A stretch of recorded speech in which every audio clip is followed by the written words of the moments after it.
to pick up off the back of that interview, you said something about don't sit next to people being noisy and eating crisps. And I remember really clearly seeing Quiet Place the first time in a packed cinema, and the cinema started off noisy, and within 3 minutes, everyone had gone quiet. The film had made them quiet, and that is a heck of an act to follow. You'll know that William Friedkin, director of The Exorcist, tweeted that this is a classic horror film, and he said cinema is back, and that's a heck of an endorsement, Yes. from the guy that made The Exorcist. And also, you heard there John Krasinski saying that he had initially said, "I don't want to do a sequel; it's a kind of standalone."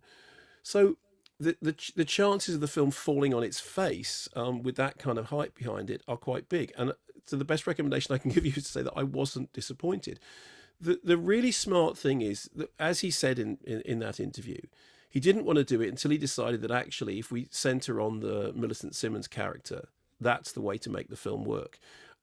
She is a brilliant actor. She was great in Todd Haynes' Wonderstruck. She was really, really great in Quiet Place. And here she completely commands centre stage, because while you have Emily Blunt and Noah Jupe and Cillian Murphy, you're quite right. You're in the middle of an apocalypse. Who's that coming over the hill? No. It's that guy. Incidentally, there is a scene in Quiet Place Part 2 which made me chuckle, with characters, including Cillian Murphy, walking across a deserted bridge, which took me right back to Cillian Murphy walking across the bridge at the end of 28 Days Later. Cillian Murphy's just turned up. You're in a bad place. Yes. But I think that what makes it work is exactly that decision to, okay, let's focus on that character. I remember a thing Kim Newman once said, which was that he's quite often struck by watching a movie and thinking, yeah, okay, but I'm not interested in that character at the center. I'm interested in that character. And it's almost like John Krasinski's instincts were very good. Let's follow that character, and because that's where the main story is.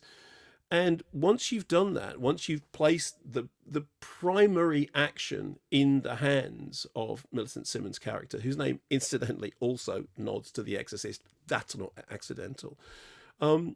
It allows the story to move forward and to maintain and also to build on the tension of the original.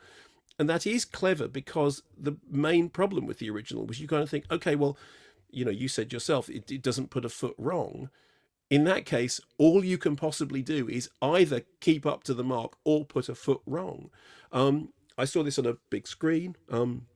Other people in the cinema, once again, same experience, that people did not talk through it. They did not make a noise. I know for a fact that some of them had gone in there armed with popcorn, but I didn't hear any being ate, because the movie did the same thing about. And also, although the film is about, I know this is something that's very important to you, the film is about family, and it is about family relations. It's not above popcorn scares. I mean, the thing at the very beginning, the opening sequence, which is the flashback sequence, when the first Gribbly hits the police car, the popcorn goes everywhere. It's like people jumping 3 feet out of their seats, despite the fact that everyone's already seen that clip, because it's the clip they're showing on television. And that opening sequence, when it appears to be one shot, when you're either with Krasinski and Millicent Simmons' character, or you're in the car with Emily Blunt. I mean, that's a really well done piece of direction. But it almost felt to me like what that prologue was doing was saying, look, I know how to do this. You're in safe hands, okay? I really know how to do this stuff.